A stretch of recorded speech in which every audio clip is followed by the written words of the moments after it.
Give us Michael, give us Michael, give us Michael, give a smile. Give us Michael, give us Michael, be the reason someone smiles. Give us Michael, give us Michael, give us Michael, give a smile. Give us Michael, give us Michael, be the reason someone smiles.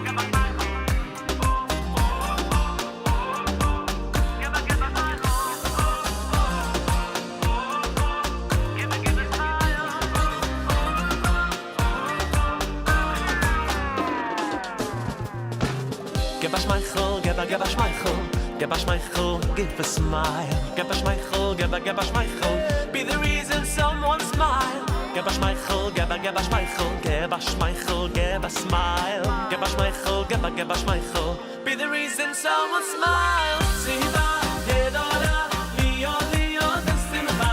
Siva gedola, Leo Leo besimcha. Siva gedola, Leo Leo besimcha. Siva gedola, Leo besimcha. Siva gedola, Leo Leo besimcha. Siva gedola, Leo Leo besimcha. Siva gedola, Leo Leo besimcha. Siva gedola, Leo besimcha.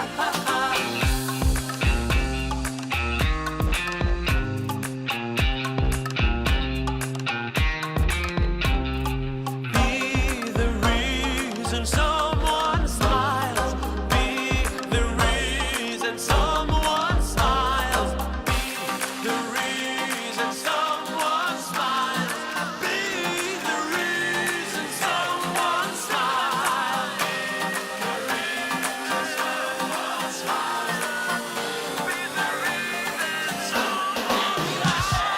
Siva gedola, Leo besimcha. Siva gedola, Leo Leo besimcha. Siva gedola, Leo Leo besimcha. Siva gedola, Leo besimcha. Someone smile. The reason someone smile. The reason someone smiles. Be the reason someone smiles. Be the reason someone smiles.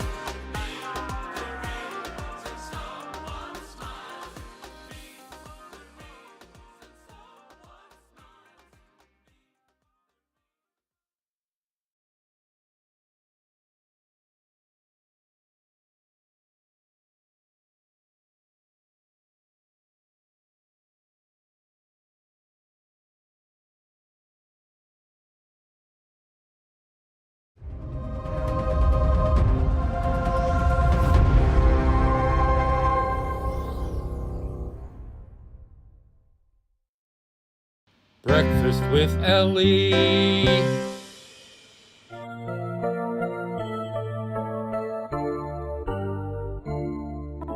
Mode ani lefanecha melech chai vekayam shechazarta bi nishmati bechemla raba emunatecha.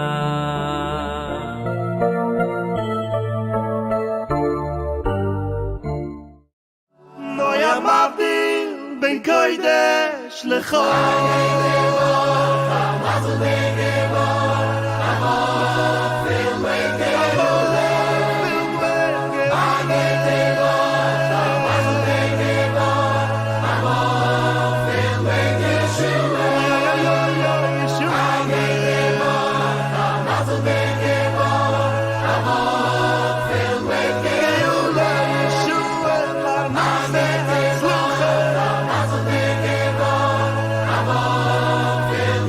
Mashiach.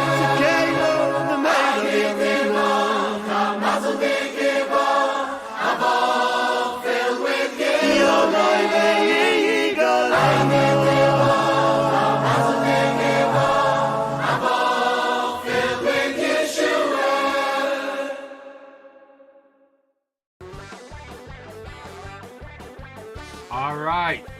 The conductor.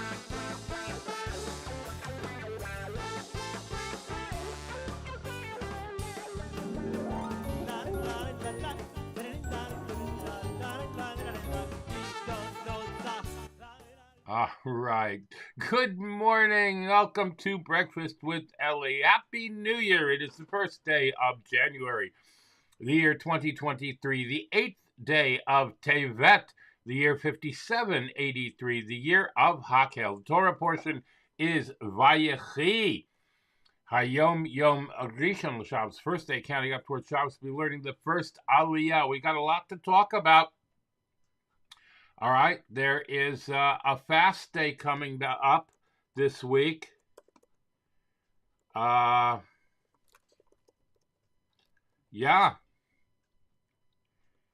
We got that to talk about. All right. How was your New Year celebration? Did you do anything? Oh yeah. Okay. All right. Rabbi Shmuley went to Times Square. He posted pictures from Times Square. We watched the ball drop, say l'chaim. Last night we did it with iced tea and go to bed. You know, it's another day. It's another day.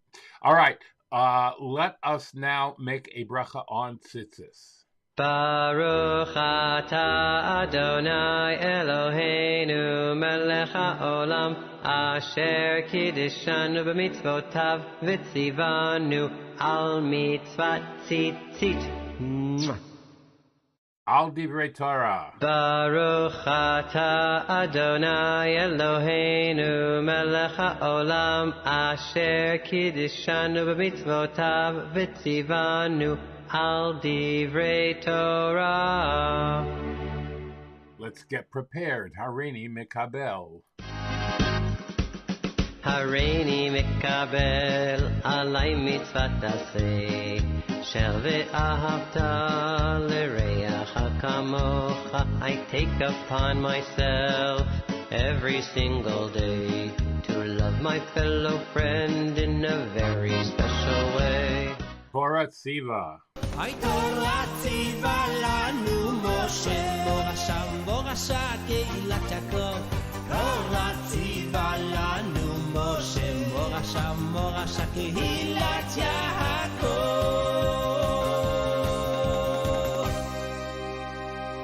All right, get some money out. Let's put it in the pushka. I put it in the pushki, that's a doctor box. I put it in the pushki, that's a doctor box. I put it in the pushki for someone else to keep. Drop it to Aliyah. Yeah, I put it in the pushki, that's a doctor box. I put it in the pushki, that's a doctor box. I put it in the pushki for someone else in need. All right, fantastic. Thank you for giving tzedakah. All right, time to say the Shema. You ready? Right hand over your eye. Shema Yisrael Adonai Eloheinu Adonai Echad.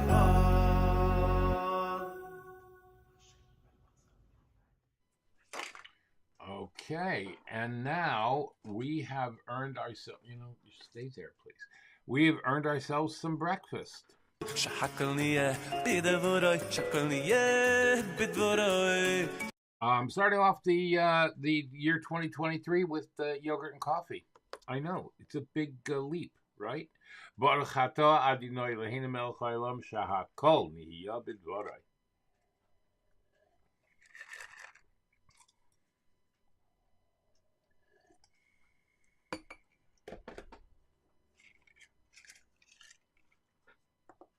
Coffee, blessed coffee. God bless you for being a friend.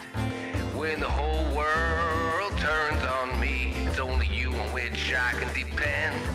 I want to taste you in the morning and a few times throughout the day. Yes, a cup or two in the evening too. For me, it's the only way.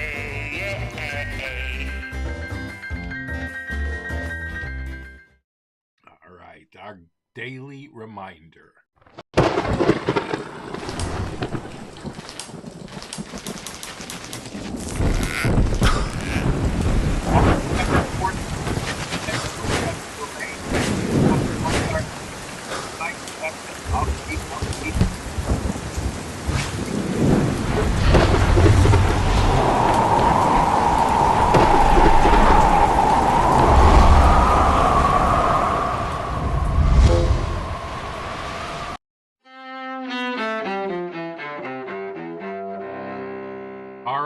HaYom Yom, today in history. What is going on here? Why is it not working? Okay. The Torah was translated into Greek in the year 246. In the second attempt to translate the Torah into Greek after an unsuccessful attempt 61 years earlier, the ruling Greek-Egyptian Emperor Ptolemy gathered 72 Torah sages, had them sequestered in 72 separate rooms, and ordered each one to produce a translation.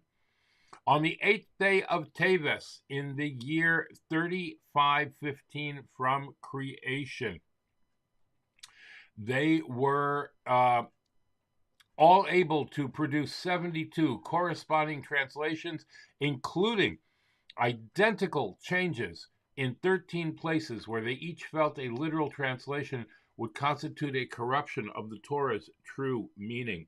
The Greek rendition became known as the Septuagint of the 70.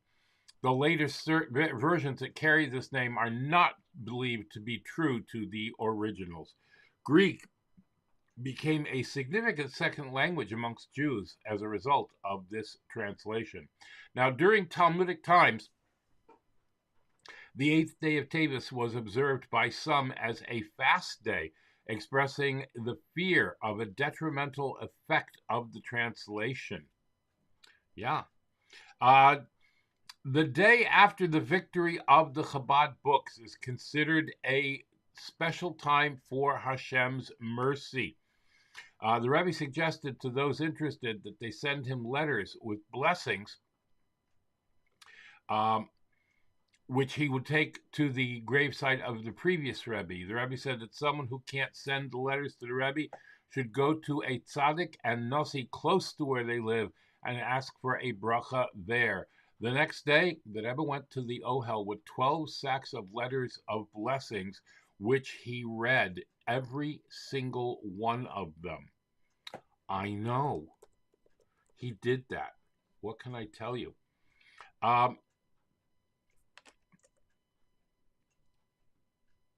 Yeah. Here's a small video. Excerpt from Movement on Trial. Hold on one second. I got it. I just got to get to it.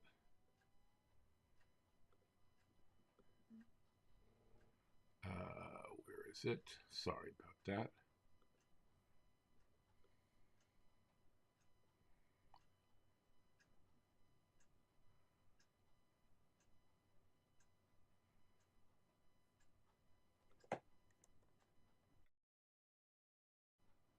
I remember the next day, actually, when the Rebbe left for the oil, watching the Rebbe's car being loaded up with bags and bags and bags of panim, of letters, of requests.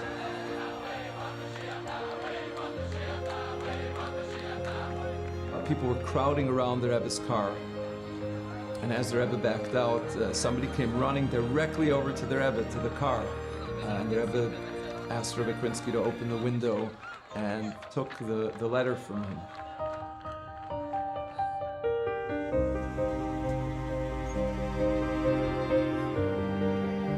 Even after that, requests kept on flowing in, and they were bringing these bags of letters to the Rebbe at the oil. I know of many people, actually, who received brachas then. There are people who had children, there are people who got out of life-threatening situations. I know, right? Here's a look. Incredible brachas were unleashed during that period.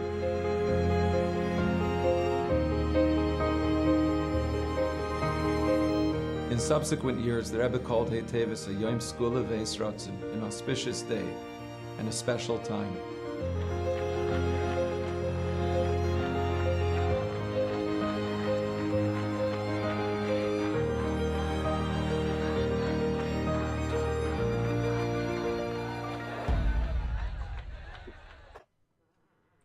All right, you can participate in the celebration of TEVES by getting Jewish books for your home and you already have a home full of Jewish books. Oops, sorry about that. If you already have a home full of Jewish books, there's always room for one more. And if not, then it would be time to start giving them to friends and relatives. All right? HaYom Yom for today, the 8th day of TEVES.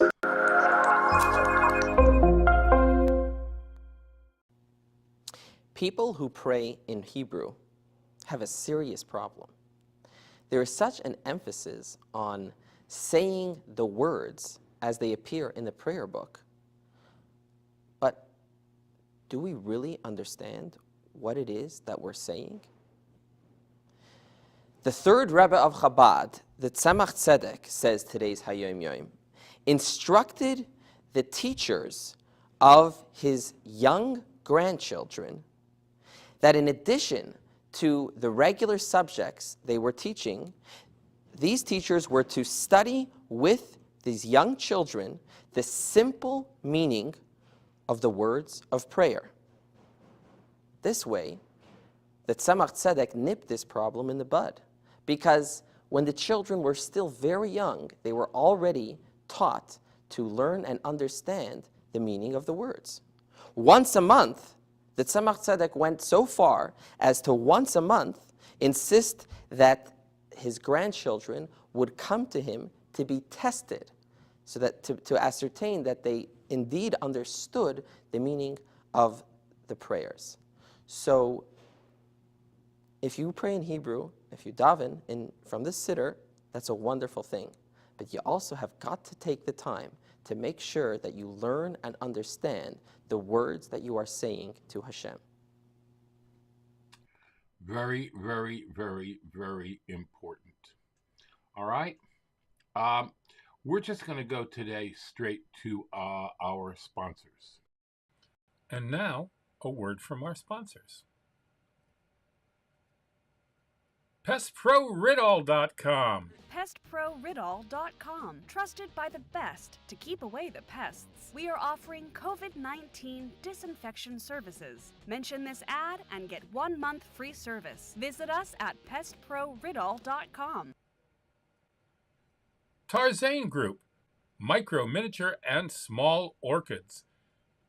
Go to tarzanegroup.com or call Tomas at 305-440-0565. That's 305-440-0565. And order today. Visit Tomas and Yair at tarzanegroup.com. Micro, miniature, and small orchids. Beautiful in your home. Go to the website and read Tomas's orchid blog. And by Dina D Design. DinaDDesign@gmail.com. Fine artwork, custom made to your specifications, logos, wall hangings, Judaica, and you can even have something for your child's room. Dina D Designs. Go to her Facebook or Instagram or call or text. Thank you very much to our sponsors. If you'd like to become a sponsor, please go right up here to where it says patreon.com/theactorsrabbi, and you can contribute even only $1 a month if you'd like, but that'll help us bring this broadcast to you on a daily basis and cover our expenses. Be sure to thank your sponsors when shopping and mention Breakfast with Elli when you're shopping there. There might be discounts. Thanks for watching.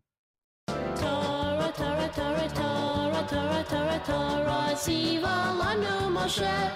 Torah, Torah, Torah, Torah, Torah, Torah, Torah, Tziva lanu Moshe.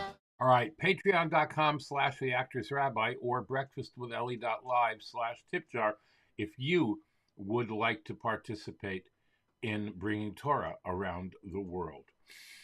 All right, the name of the Parsha, Vayechi. Vayechi means, and he lived. Rather an inappropriate name, it would seem, for a Parsha which speaks about almost entirely the events surrounding Yaakov's passing. What is life, the Torah teaches us?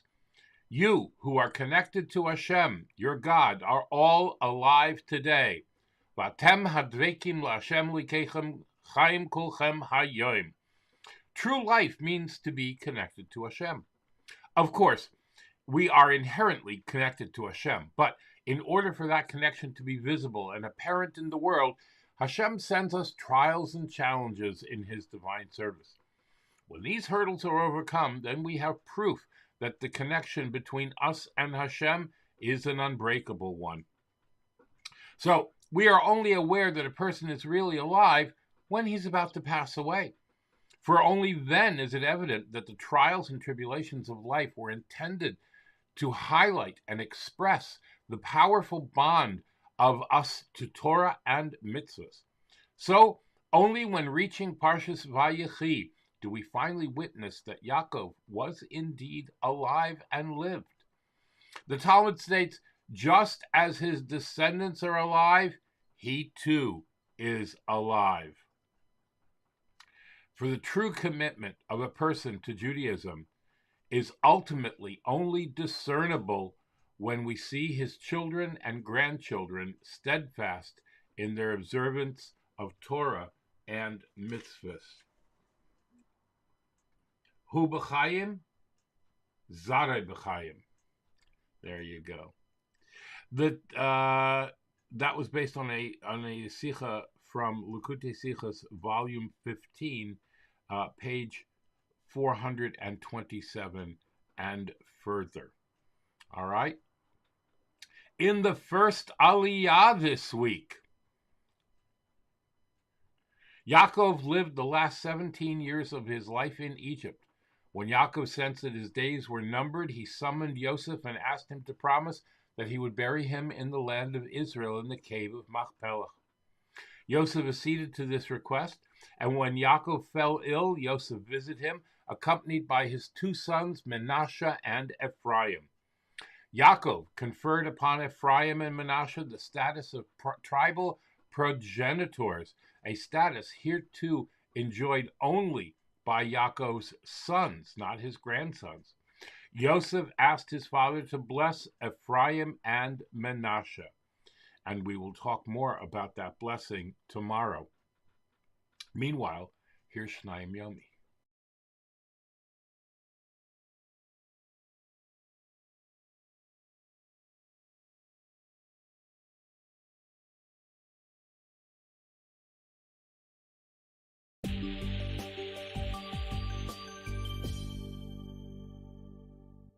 Parshas Vayechi, Rishon. Yaakov Avinu feels that he's about to die, so he calls his son Yosef and asks him, "Don't bury me in Mitzrayim. Do with me chesed ve'emes." Rashi explains, "Chesed she'oisin im hamesim hu chesed shel emes." The true chesed is the chesed that one does with one who is dead. Why? She'eino mitzape letashlum gemul. Because you don't anticipate, you don't expect to be rewarded. After all, the person is not here anymore. But is that really so? Why is it called chesed shel emes? Are you not expecting to be rewarded? The Gemara in Moed Katan Daf Kaf Ches Amud Beis says, one who eulogizes others, he will be eulogized. One who buries others, he will be buried. And you know that. So if you help a person who's dead, you know that one day you will be compensated as well, and somebody will do that for you. So that is a type of a chesed that you expect. Why is it called a chesed shel emes? You don't expect to be rewarded? The answer is no one wants to die. We all think we're going to live here forever. So Rashi is very accurate when Rashi says, "She'eino mitzape letashlum gimul." You don't anticipate the reward because you want to push it off as much as possible. No one wants to die, and therefore nobody wants the chesed that will come our way. Others explain, chesed shel emes. This is the only time you know for sure that this is chesed that is needed. The person is dead. You know that. Other times when people ask for your help, you don't know 100% if they in fact are in need. A poor person comes and asks for your help. You don't know if he really needs the money. Maybe he has a very big bank account. You don't really know. This is the only time it's chesed shel emes. You know for a fact that the person who needs your help is in need. In Mitzvah Hashem, we should be zocher to always help others who need our help.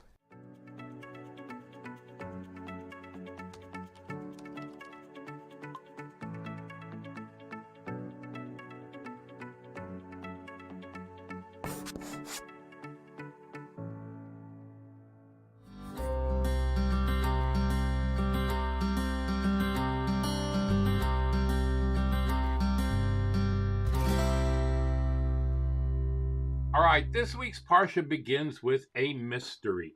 Most other Parshas in the Torah scroll are separated from the previous Parsha by a small space.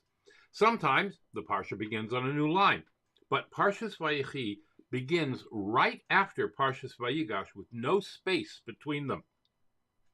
This doesn't happen anywhere else in the Torah. Now, what happened between the two Parshas? What happened to that space?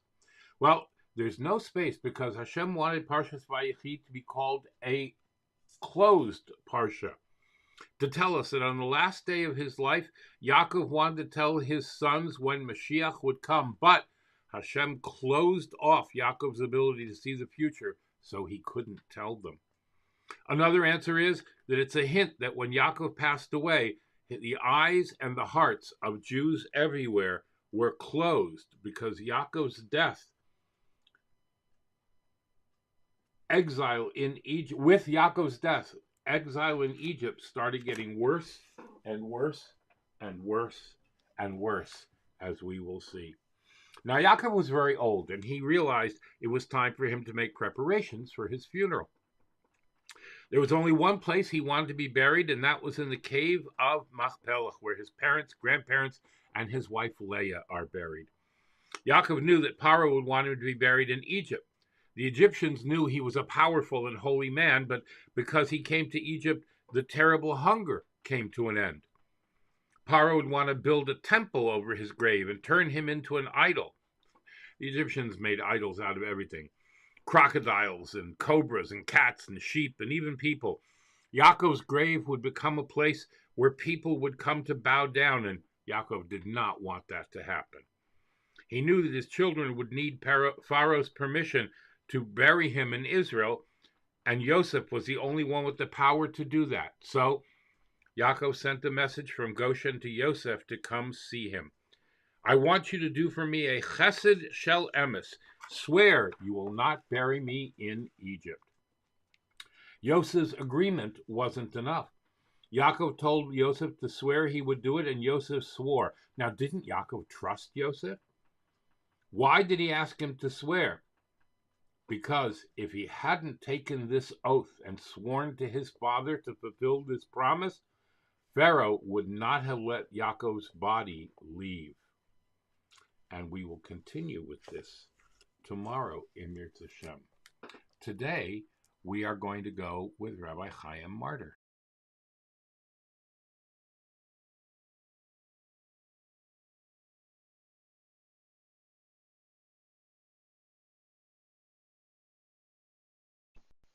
Boker Tov, good morning. We continue with our three-minute daily dose of Torah, looking this week at Parshat Vayechi, picking things up at the preparations for the burial of Yaakov. We'll start with the fact that at the beginning of the Parsha, there seems to be a fixation on Yaakov's part to make Yosef swear, take an oath, that he will not bury him in Egypt, that he will bring him up to Canaan to be buried in the Maran HaMachpelah. And it's just unusual that not only does he want him to say yes, but he wants him to place his hand by his thigh and take an oath. And it seems, as we read towards the latter part of the Parsha after his death, that this was a wise move. We're told the following. The days of weeping ended, and Yosef, Vaydaber Yosef al Beit Paro lemor. Yosef said to the house, interesting, it sounds like other officials, not even to Paro, saying, right? He has to speak to the officials.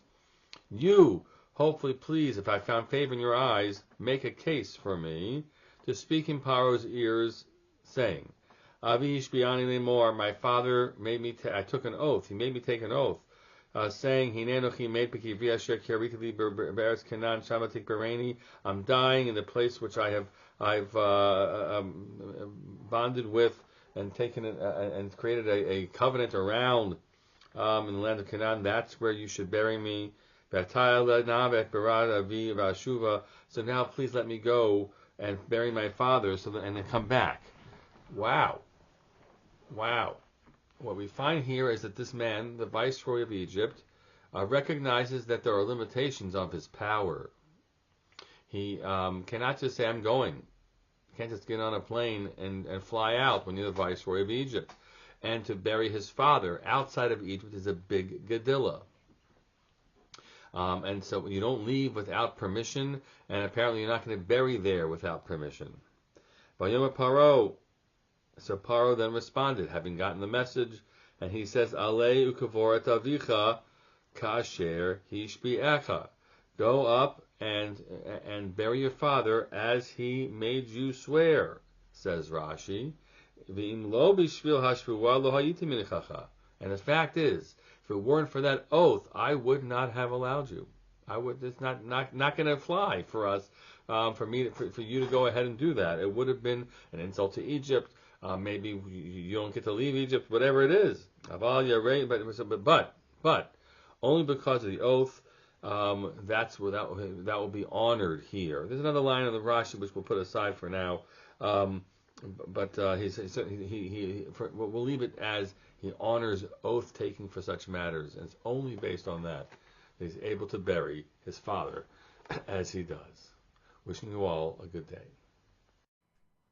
All right. We are very lucky to have 2 Michael Kiggle videos today. We'll do one today, and we'll do another one later in the week.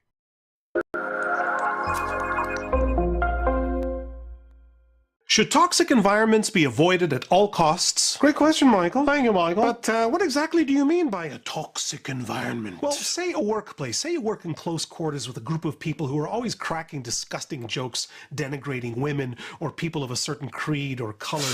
So the question is, should you quit your job? Or worse, you live in a really bad part of town where people are always drinking to excess and smoking marijuana on the sidewalk and having rowdy parties late into the night. So the question is, should you move? Precisely. What's the Torah say? So in the Torah, in the book of Genesis, we actually have the paradigm of an idolatry-infested, morally depraved, toxic environment. You mean Egypt, the new kingdom dynasty. 18th, Joseph is viceroy. Jacob's son, he domain. And in fact, Jacob, Yaakov Avinu, has been living in Egypt for many years, and he's on the last lap of his mortal coil when he's visited by his beloved son Joseph, viceroy of Egypt, who brings along his own sons Menashe and Ephraim. The frail old Jacob manages to sit up on the edge of the bed and give Joseph his blessing, whereupon Joseph presents his sons, putting Menashe, the firstborn, on Jacob's right and Ephraim on his left, so that the patriarch can put his hands on their heads as he blesses them, giving the firstborn the more powerful benedictive blessing of his right hand. But Jacob crosses his hands. The old switcheroo. But Joseph says, no, Papa, this one's the firstborn. Exactly. And Jacob tells Joseph, I know, my son, I know, he too will be great, but the younger one will be greater than he. And this explains if toxic environments must be avoided at all costs because each one of Joseph's sons entails a philosophy of how to deal with toxic environments. Philosophy, eh? Say, aren't you a doctor? The philosophy of each one is encoded in his name. When Joseph had his first son, he named him Menashe, because God has caused me to forget Nashani, my father's house, and consequently I longed to bind myself to the memory of my father's house. Menashe's philosophy says you have to protect yourself from the bad influences of your environment at all costs. And he named his second-born Ephraim because God has made me fruitful, Hephrani, in the land of my affliction. Which means you have to engage this environment, despite its potentially negative influence, in order to redeem it, and in order to thrive in this land of my affliction. So if I work in an office with a bunch of disgusting Neanderthals, I shouldn't necessarily quit. I should try to influence them, if you can do it. Well, let's not go overboard. There are situations that are so bad where quitting is the best and the right course of action. Let's not forget that the Jews did leave Egypt. Exodus. Exit this. Right, but wait, back to the blessing. Why did Joseph want Menashe to get the right-handed blessing? Well, let's not forget that Joseph himself, living in idol-infested, morally depraved Egypt, had made tremendous heroic efforts to hold on to his moral integrity, the ways of his father's house, and so he wanted Menashe to have the stronger blessing. He wanted Menashe to be able to teach future generations how to withstand the temptations of a toxic environment like Egypt. Nice, and I guess Jacob saw beyond the immediate need for self-protection. He saw that the ultimate purpose of life is to engage the world, to engage it precisely in its toxicity in order to influence it, in order to redeem it from its toxicity. And so he wanted Ephraim to have the stronger right-handed blessing. So Joseph was wrong? Yosef Hatzadik wrong? Right? Joseph was not wrong. Right. The key thing is the order. Joseph was entirely right to put a healthy, robust, strong Jewish education first. But the whole point of this type of insular, morally inoculated education is to go out into the world in order to transform it in a positive way. So a toxic environment should not be avoided at all costs? Not when you've developed your own moral fiber to the degree that you can detox it, the environment. And I suppose that it's in engaging a toxic environment that you come in touch with your own moral wherewithal for the first time, which wouldn't have happened if you stayed at home. Ready?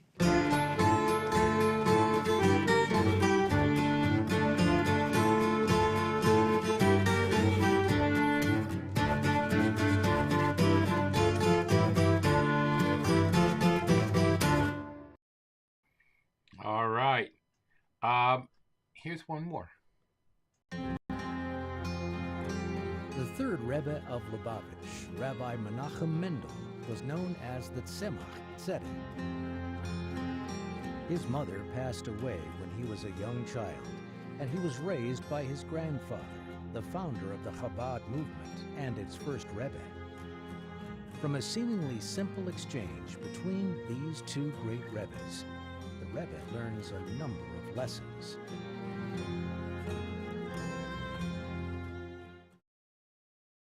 Was eine von den Sipurim ist, wahrscheinlich gedruckt und verbunden noch mit den kindischen Jahren von Tzemach Tzedek, wenn noch gegangen in Cheder und noch gelernt mit am Lamed, ben Chumish Lemika, Chumish mit Terische Balpeh, Orden von Chumish.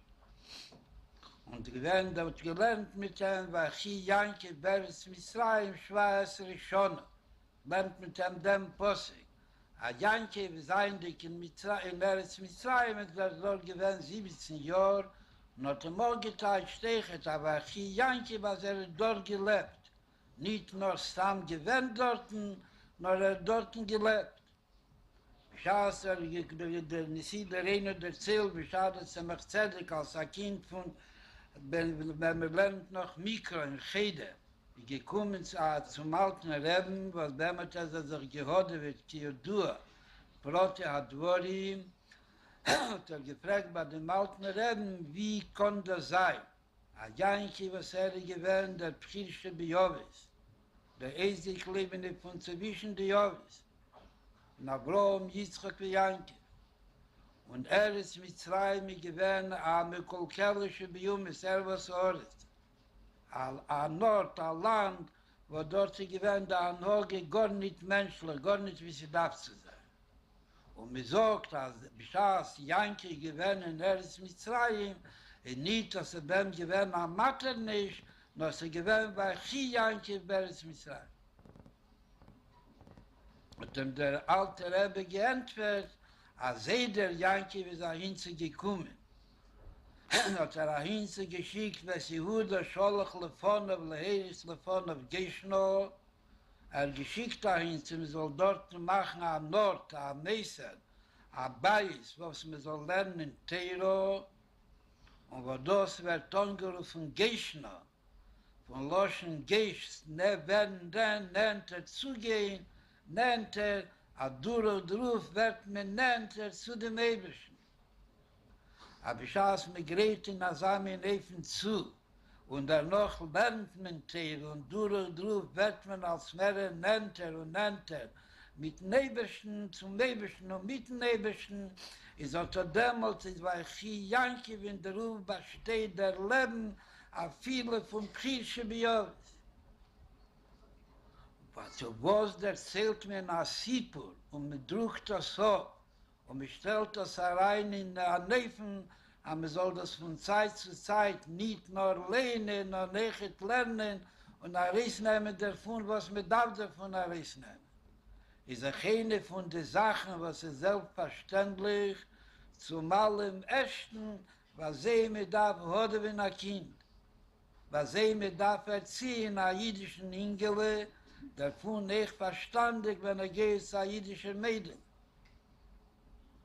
Zumal im Ersten darf man sie als sehr erziehen, aber ich lernt ein Jinge von Torah, kocht sich in dem und will das verstehen und sucht ein TEVES, selbst du eine Sache, was das nicht verstanden, bis wann es auch viele, dass gewähren sein Seide, nicht der Chave, nicht der Melamed, nicht der Vater, nicht der Vater. Und was hat der Tzemach-Tzedek hat damals gesehen, was immer sich überzeugen zu dem alten Reben, dem größten Jachas, Covid, dem Reimemus, was der alte Rebbe hat gehabt. Ich beschaß, hat gehabt, der Linien, was hat nicht verstanden in Chumisch, hat sich für keine Sache nicht dargestellt, bis wann nicht dazu gefunden, aber soll verrenten, soll verstehen, was steht in Chumisch. Und das lernen Techet, was es darf sein, die Beziehung. A viele von Asami, was wie der alte Rebbe gewähnt in jene Zeiten. Was gewähnt an der Shoma Chadoshe.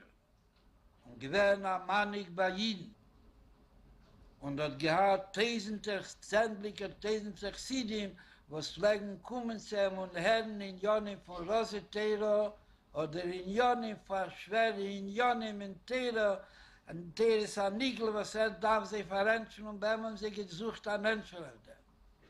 Und so kommt zu gehen ein Jüngele von 5 Jahren, 4 Jahre, 5 Jahre. Das ist heimliche Jährige, darf zum allen Menschen sagen, das Pschad, das kommen morgen zum Melamed, wird sicher an dem Melamed verrenten. Oder viele nicht wollen die Kopf legen auf morgen, ich gewähne kaum Menschen, was einen dort gewähnt, zwischen darum dem alten Reben. Afal Piken hat auch gelegt, alle seine Unionen, verrennt von dem Kind in der Sehne Eisis. Das soll sich bei ihm ablegen und ablegen das bei ihm. Geschult das im Lifneim, geschult und Oruch Lifneim, also das im Ganzen verstehen, mit sein Sechel lehnte die Attacke von dem Tzemach-Tzedek, aber wie alt, nicht mehr, wie 4-5 Jahre. Hat man nicht in der Ruf eine klare Umweisung. Ayid Gisach Achab, hat den Rishon Mechelike Lekam Imal Mamosh, und sie gefindt sich in Maschche de Chivio ungetan dunkle Pakul. Abzuge aber herumgenommen mit 10 Parsois. 10 Kolders. Und beloschen von Rashi, ne Yigre Roma le Bira Mikta. Wir gefinden sich in Eretz Mitzrayim. Mit Zorim und Gwuli. Was sie wird wissen, was sie in jeder Sache herausgefunden in der Lichtigkeit und was man darf haben mehr. Was man darf haben, die Sache wird das durch Limud der Torah. Und unter damals seien die Kinder jetzt mit zwei, weil Chi Yankiv lebte damals. Und lebt damals nicht stamm, lebt wie ein Yankiv lebt. Like a Jacob. Wow, that was pretty heavy. I like that a lot. Okay, do we have time for one more? All right. Here we are with Hannah Weisberg. Hold on one second. Here we go.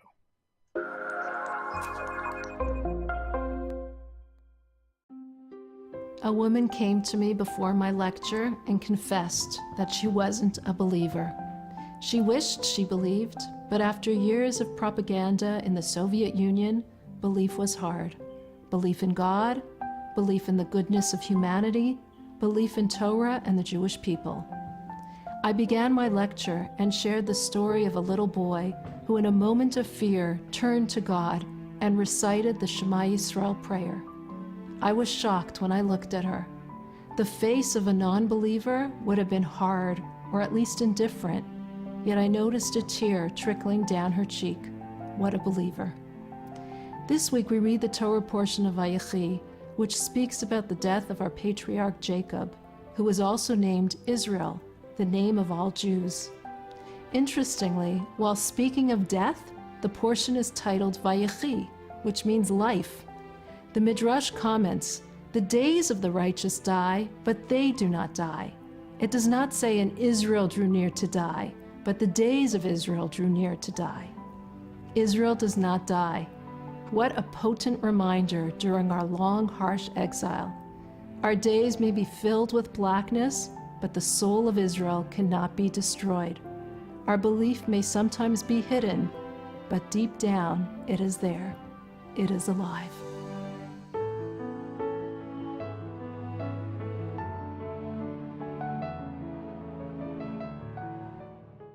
That's beautiful. All right. Moving on to the saying of Tehillim.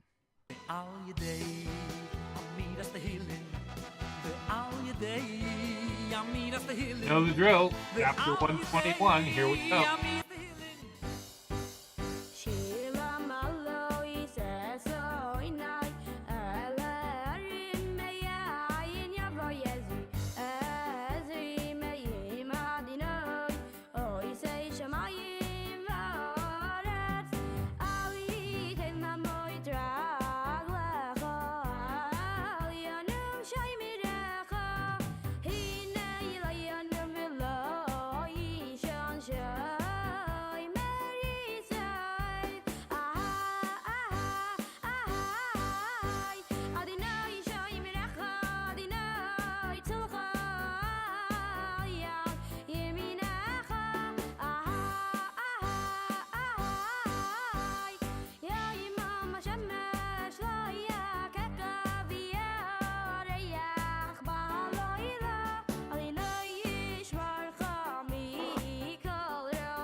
Right. Here's Tanya. Tanya.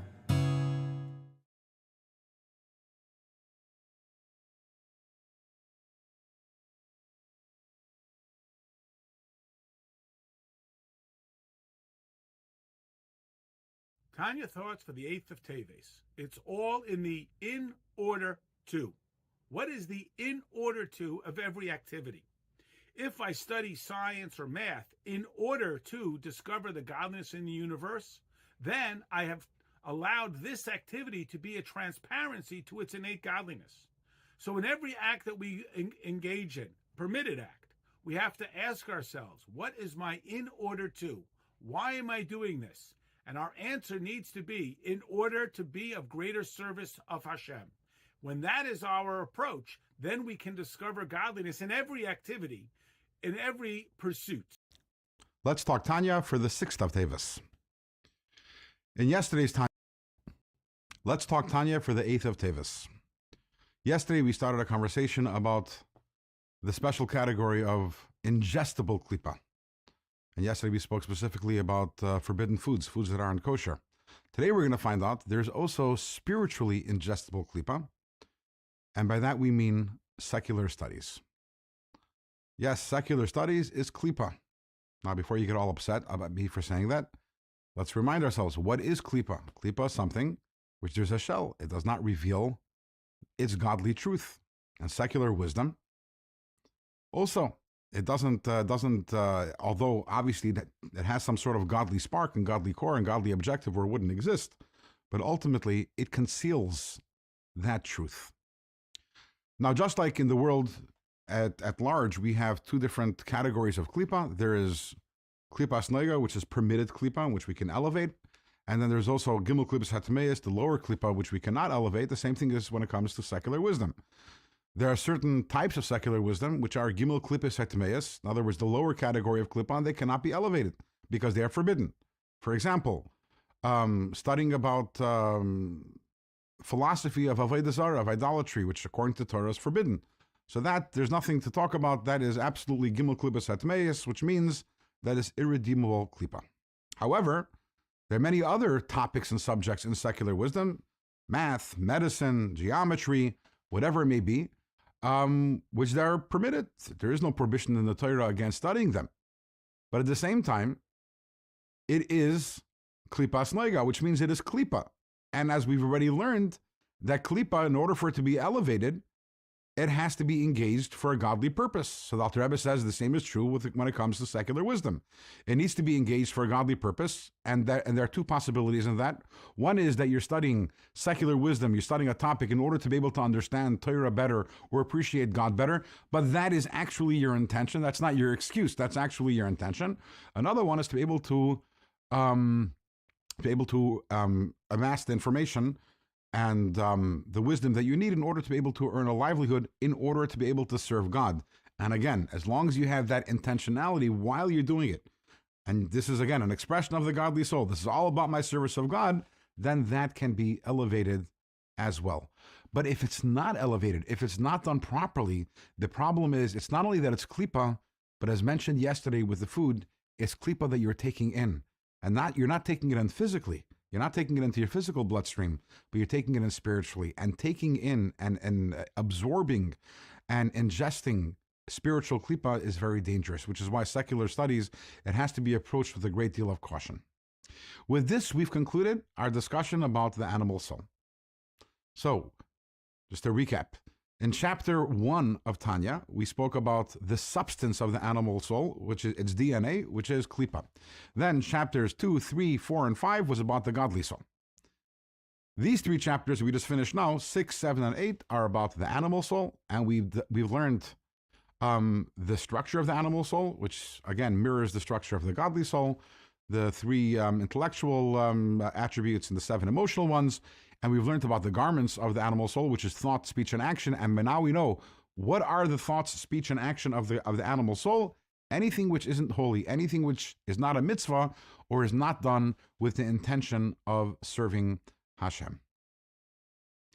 And tomorrow, we are going to have one more piece of information that we are going to need about the animal soul and the godly soul, which is going to be necessary for us to know before we move on to discussing the actual battle between the godly soul and the animal soul. All right. There you have it. Sefer HaMitzvahs of the Rambam. No, it's not impossible that Eved did say, just study Rambam. Today we again discuss Positive Mitzvah 241, where we learn that the courts have to judge cases where a person's fire causes damage to another person's property. And yesterday we mentioned that the obligation is only incurred if the person is negligent with his fire. He's not careful about the temperatures or the winds or where the fire could spread to. But of course, if he's careful about that and a strong wind unnaturally comes and blows the blaze further, then of course he's not obligated. Additionally, it has to be him being negligent. If he puts the fire under someone else's supervision, let's say he lights the barbecue and goes back home inside and leaves somebody else out there and puts him in charge of watching the fire, that person now assumes responsibility for the fire, and if he is negligent, he is obligated to pay any damages that are caused by it, because the original person who lit the fire left it in his care. Of course, if the person you leave to watch the fire is incapable of doing that watching, let's say he's a child or physically incompetent, then of course the sender, the original lighter of the fire, still remains responsible for any damages caused by the fire. All right. Matters of Mashiach.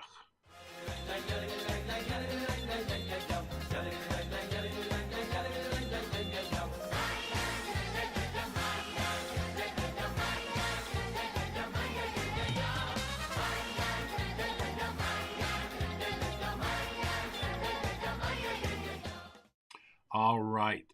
Clarifying the issues. There are 2 kinds of teachings regarding Mashiach.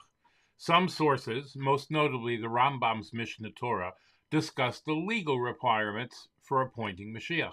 These laws and teachings are primarily for the Sanhedrin, the Jewish Supreme Court.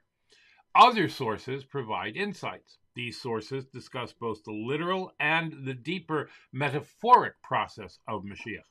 They give us the vital insights into the nature of Mashiach as well as the process of redemption. Understanding the difference between these sources will help us avoid confusing them. And tomorrow we will discuss one example of what exactly that means. For today, here's Shmuel.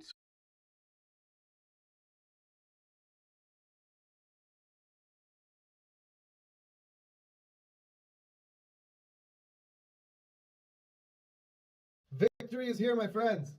Today is Hey TEVES Dida Natzach, which means we won. Today is a very, very special day in Chabad, and it's a special day for the Jewish people at large and for the world at large. What is going on? Today is the day where our Rebbe and us as a whole were victorious, and we were victorious in a court. To go into a little bit of the details of what happened, of course, you could read more about it on Chabad.org, or I'm sure you can find many sources which explain this beautifully. I'll give you a little background. The Rebbe noticed, and Lubavitch noticed, that a few of these very holy books in the Holy Library of Chabad, holy handwritten scripts and holy books, were stolen. And after investigation, it turned out that they found out who stole these items. It turned out that it was a person who was related to the previous Rebbe. And this person's claim was, because he's a relative of the previous Rebbe of Chabad, he deserves these books. They're his property, and he's allowed to take them. He's allowed to sell them. He's allowed to profit from them. He's allowed to do what he sees fit with them. They're his property. Whereas the Rebbe said, no, they belong to Chabad, they belong to us. They're not allowed to be taken.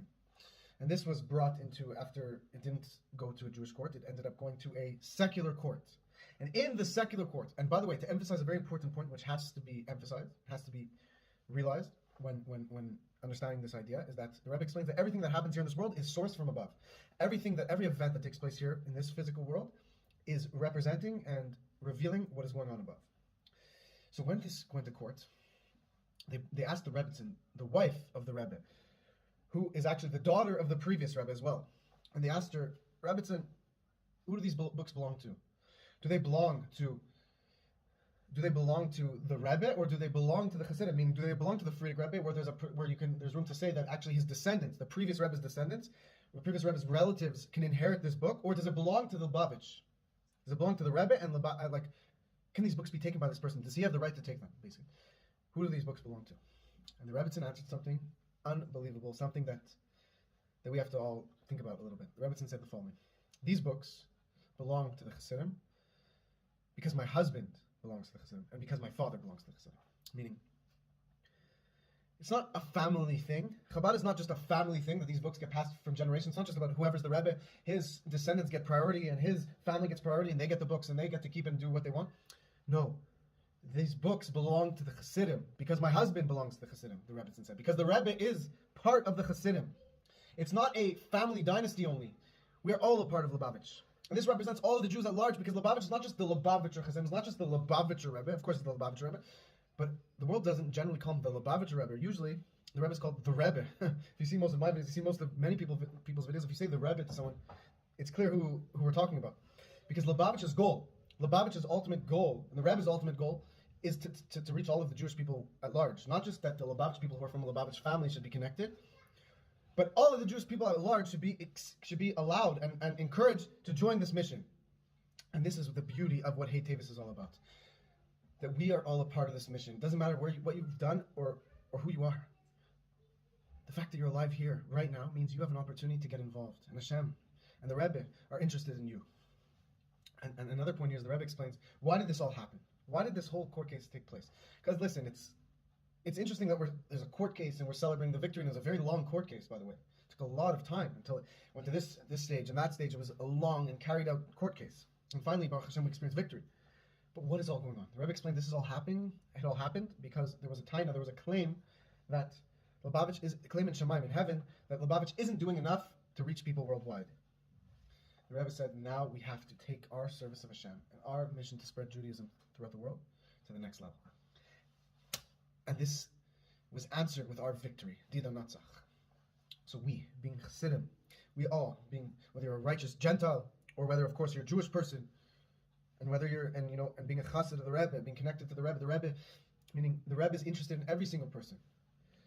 That the uniqueness about Lubavitch is that we've seen with the Rebbe that, I remember, I'll share a little story, personal story. Someone once told me something that not so nice about, God forbid, about Chabad.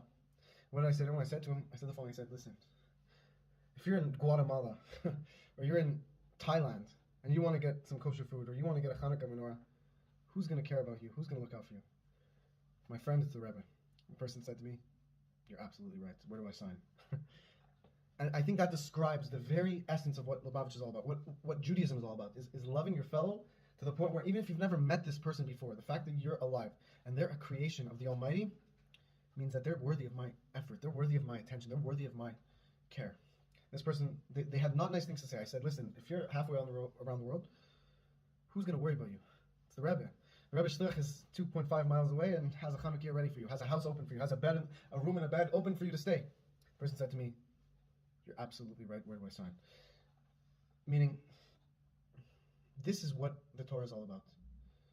The Torah, Hillel and Shammai. Someone came to Hillel. He said, "What's the Torah about?" The time that I could stand on one foot, meaning like 30 seconds. How long could a person stand on one foot? The amount of time that I could stand on one foot. Tell me what the whole Torah is all about. And what did Hillel Zaken say to this fortunate fellow who got to experience this famous moment? He said to him, "Love your fellow as yourself," and the rest is commentary. The whole purpose of Torah is to love your fellow as yourself. And this is what our mission is all about, to love our fellow as ourselves. And this is what the Almighty wants from us. We're all created in the image of the Almighty. Therefore, we have to come together, guys. We have to show love for one another. It doesn't matter where you're from. It doesn't matter what your minhagim are. It should never get in between our love for each other, because the Rebbe says to us, a little bit of light expels a whole lot of darkness. We have to be a light. We have to be a light to each other, and we have to be a light among the nations. The Jewish people are called a goy kaddish, a holy nation, a light among the nations. Therefore, let's take this day into our hearts. Let's experience victory. Let's celebrate the victory of the Rebbe. Celebrate the victory of the world at large. And when we celebrate this victory with the ultimate victory, with the coming of Mashiach, today, B'ezras Hashem, and experience the coming of Mashiach right now. And our PSAs.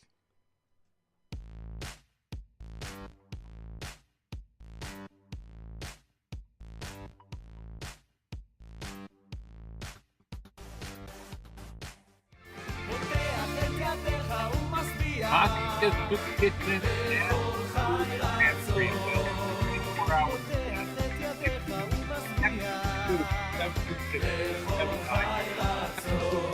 879. 7 days worth of pantry food and hot meals every single day. In Rockland County, it's tomcheishabbos.org. In Lakewood, tomche.org. Chicago Food Bank at breakfastwithelli.live/Chicago Food Bank, and our national list at breakfastwithelli.live/Soup Kitchens.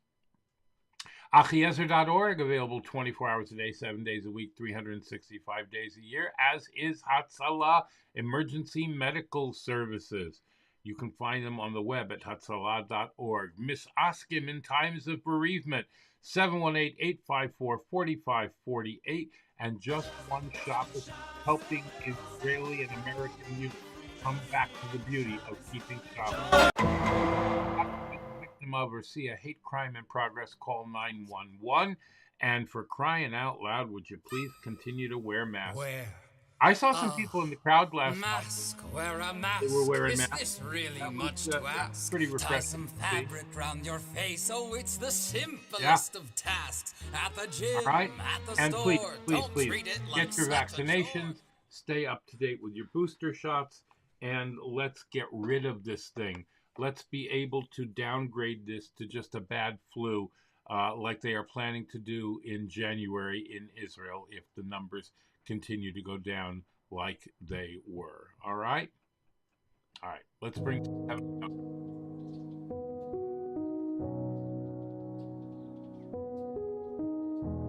All right. The rabbi writes, when I was a kid, radical political activism was cool. By age 14, I was heavily involved. No matter how much you did, there was always this classic dilemma of, hey, I'm only 1 out of 6 billion, and so is this guy next to me. It just doesn't seem plausible that we could make a difference. It didn't matter that you saw with your own eyes how much could be accomplished, that you had case histories to demonstrate how one person could turn around an entire world. It's a matter of cognitive dissonance, something the human mind simply cannot accept until some explanation is given. Well, the Rebbe gave an explanation. My problem was that I only was looking at the physical, observable world, but not what's behind it. Somewhat analogous to seeing the control panel and not the engine. Sure, the deed is something that happens in the concrete, mundane world, but when there's a heart and soul behind the deed, there's an effect deep within the metaphysical bowels of the natural order. So, just as one small button can trigger global action, one small deed can generate earth-shaking results. And we'll go deeper into that tomorrow. We've got more. Meanwhile, come to me on social media, any of the Active Rabbis platforms, at Clubhouse, Facebook, Instagram, LinkedIn, Spotify, Telegram, Twitter, WhatsApp, or theactorsrabbi.com, where you can sign up for life coaching services should you require them.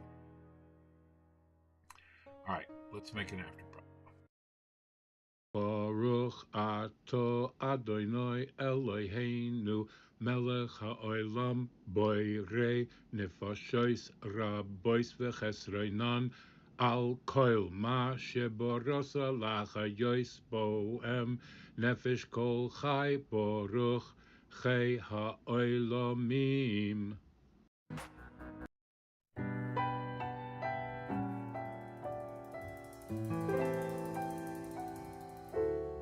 All right. Thank you so much for being here. It means so much to me that you come. It means so much to me that people. It means so much to me to have you sponsor our show.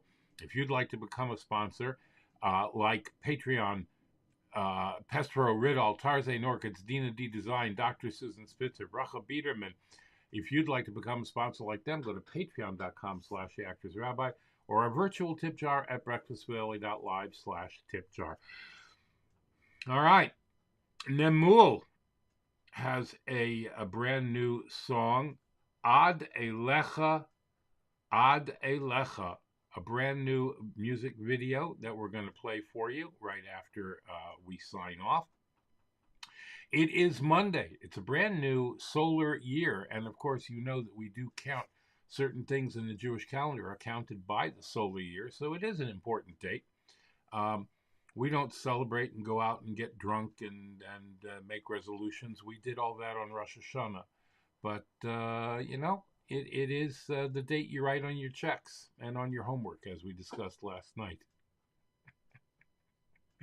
Go out and do something good and something nice for someone today. In the words of Rabbi Isaac Hamler, have affection for a fellow. Hashem will have affection for you. Do a kindness for a fellow. Hashem will do a kindness for you. Draw a fellow close, and Hashem will draw you close to him. Have a great, great day. Enjoy this music video.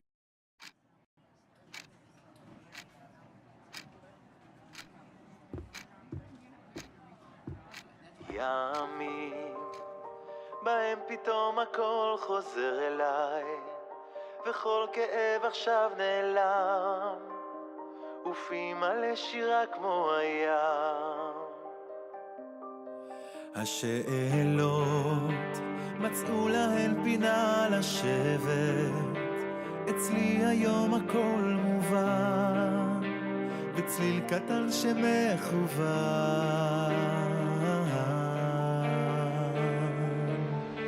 רק תן לי להגיע עד אליך לא לשנות כיוון מעגלים אשב ואחכה ליד הדלת היום אני צועק ללא מילים רק תן לי להגיע עד אליך לא לשנות כיוון מעגלים ותן שיעלה לנו הבוקר תזרח השמש בין העננים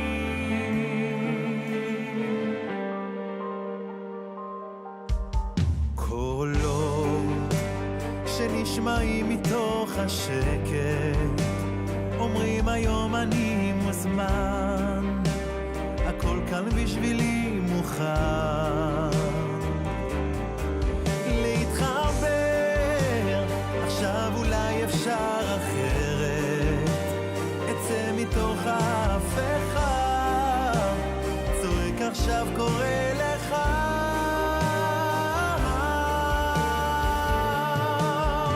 רק תן לי להגיע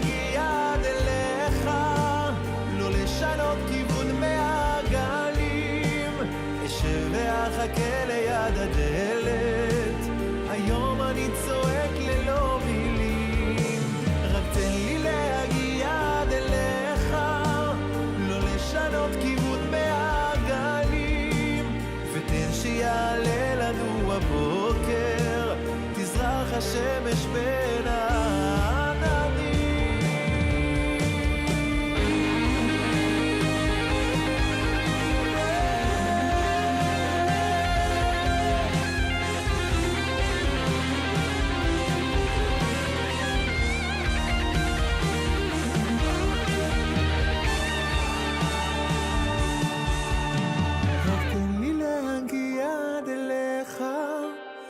לשנות כיוון מהגלים, אשב ואחכה ליד הדלת, היום אני צועק ללא מילים, אין כלום בלעדיך, את חסדיך מבקשים, ותן שיעלה לנו הבוקר, תזרח השמש בין העננים.